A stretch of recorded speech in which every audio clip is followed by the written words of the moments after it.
After a disappointing Game 1, LeBron James showed up in Game 2 and started scoring and hitting shots. He ended up with 42 points, 10 rebounds, 12 assists. But it was not enough as the Celtics pulled away in the second half and earned a convincing 107-94 win to take a 2-0 lead in the series. While LeBron had a 40-point triple-double, Jalen, let's take a look at some of the supporting cast. J.R. Smith, 27 minutes, 0 points, 0 for 7. George Hill, 33 minutes, 3 points, 1 for 4. Jeff Green, 28 minutes, 6 points, 5 turnovers. Jalen, what does this lack of production from everyone not named LeBron James or Kevin Love tell you about the Cleveland Cavaliers? Their games didn't travel, and it's unfortunate from a team that has a championship core. A couple of those players, George Hill has that experience in San Antonio. J.R. Smith has that experience with this Cavs team. It's just baffling to me to get no production when you're getting open opportunities playing alongside LeBron James, in theory, for consecutive games.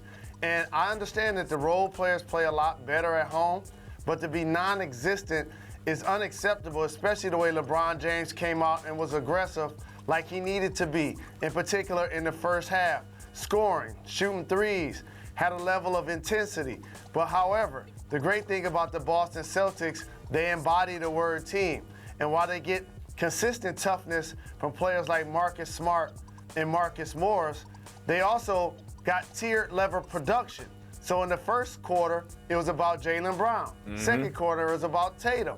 Third quarter was about Rozier. And the fourth quarter was about their anchor, Al Horford. So while Kevin Love was really productive on the stat sheet, and Kyle Korver did have his moments when he was knocking down shots, it just wasn't enough, which is why they're looking at an 0-2 deficit. I'm glad you brought up the fourth quarter because I watched the game very closely, and as the Celtics pulled away, it certainly felt like this Cavs team quit on the game. When there's about 3 minutes left, they're down about 8 points. They were just defensively just watching people shoot open shots, not helping, not rotating. It felt like the Cavs team quit at the end of the game. Is that fair to say?